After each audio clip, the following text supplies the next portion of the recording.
everybody. So this is the intro to reading you my next story. I'm going to be reading an Easter-inspired story that I wrote yesterday on 4/23. It's called Bunny Statue, and let's just get into it. When I was a child, every Easter we would always go to my grandparents' house for Easter because their house was the biggest. Everyone would always be there, like my cousins, aunts, and uncles. I loved going there for Easter because my grandparents would always make a huge dinner and there was always a huge Easter egg hunt. The only thing that always made me uncomfortable was the Easter Bunny statue that Grandpa had in his office. Every time I'd bring it up to my parents, my mother would always say it's just a silly bunny statue that Grandpa had brought home when she was a little girl. Although my mother said it was an innocent statue, it still always made me uncomfortable. I just felt like it was more than a statue. This Easter was different, though. This was the Easter that made me hate the holiday forever. When I was 8, we all went over to my grandparents' house as usual. After dinner and the Easter egg hunt, we decided to sleep over at my grandparents' place, which we never did that, but things had ended later than usual, and we lived about 3 hours away from my grandparents. My grandparents had 3 bedrooms, and 2 of them were guest rooms. My parents slept in the room down the hall, and I slept in the room across from my grandparents' bedroom. I was sound asleep when I heard walking downstairs in the middle of the night. I looked at the clock and it was 2 a.m. I tried to pretend I didn't hear anything, but then I heard the sound of cabinets being slammed. I got out of bed and went down the hallway to where my parents were sleeping. I tried waking them up to tell them about the noise I had heard, but they brushed me off, telling me it was just a bad dream I was having. I grabbed a flashlight from the hallway closet and slowly went down the stairs to check it out myself.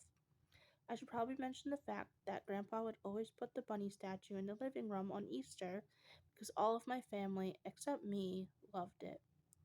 When I got halfway down the stairs, I looked over the railing to look around. I noticed while looking around that I didn't see the bunny statue where it should be. I didn't think much of it though because I had assumed since Easter's over, Grandpa brought it back upstairs to his office.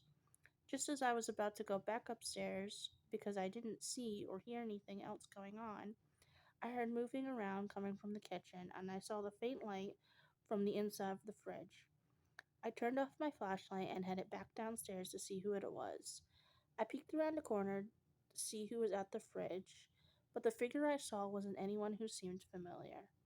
As my eyes started to adjust, I noticed that this person was quite large and looked permanently hunched over. They were pulling everything we had out of the fridge and throwing it onto the floor. I started to notice that whatever was in the fridge was making small growling noises, and looking closer at their hands, I noticed that they had pretty long nails. As I watched from around the corner, I made a big mistake. I accidentally dropped my flashlight, which made a huge noise. Whoever was at the fridge then turned around, and I couldn't believe what I was looking at. Grandpa's bunny statue was alive, but he looked mean. He had sharp nails, sharp teeth, huge ears, and red eyes. I was so scared I couldn't even move or scream, but I knew I had to do something. As the bunny started to walk closer to me, I was finally able to get myself to snap out of it and let out a scream. The scream luckily woke everybody up in the house. My parents and grandparents started to run down the stairs as the bunny lunged towards me to grab me. When everyone ran into the kitchen, they couldn't believe what they were seeing. The bunny statue that had been around forever was actually alive and trying to take me.